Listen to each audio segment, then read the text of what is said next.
पानीमा चाहिँ के गर्ने भन्दाखेरि खुट्टा भिजाउने तपाईँ पानीमा खुट्टा भिजाउनु यो ढुङ्गा याद गर्ने यो ढुङ्गामा टेक्यो भने यस्तो चिप्लो चाहिँ याद गर्ने यो ढुङ्गा चाहिँ डेन्जर हो भिजाउने हो त खुट्टा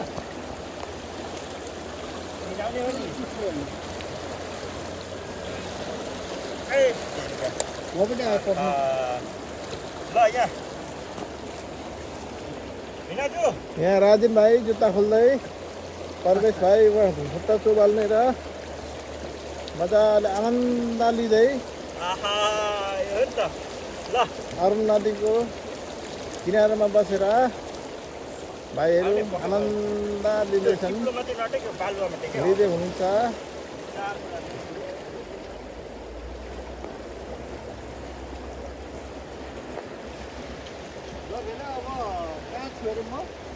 अहिले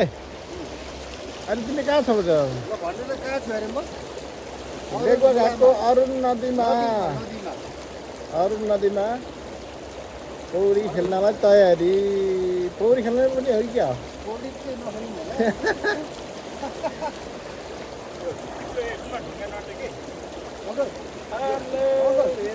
हाय हाय हाय हाय हाय हेलो हाय हाय हाय हाय हाय हाय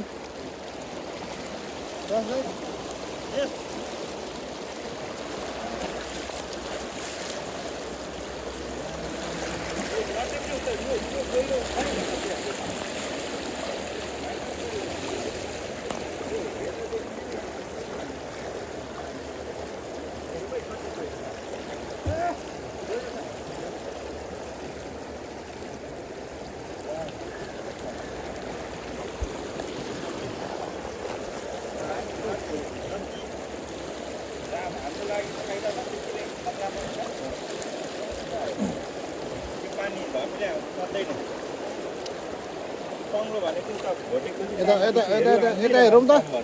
हेलो त्यो चिप्लो ढुङ्गामा चाहिँ फेरि ओहो जुत्ता खोल्नु पर्छ त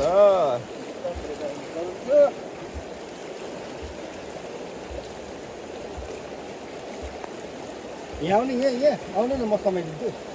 ल हाम्रो यहाँको एउटा दास एक एउटा फोटो ल म हालिदिन्छु चिप्लोमा चाहिँ नटेक्नु है भिना फेरि ल वाह गाइस आउनुभयो माथि डाँडामा तेरा साथ न छोडेंगे दोस्ती मैले आउँदा मेरो त्यसरी नै हाल्नु मैले जस्तो फेरि तर पोज दिन आउँदैन होला ठिक छ मिलाएर त्यसरी दिनु त है त्यसरी खिच्ने हैन हाल्नु अब खिचेर अनि फेरि यसलाई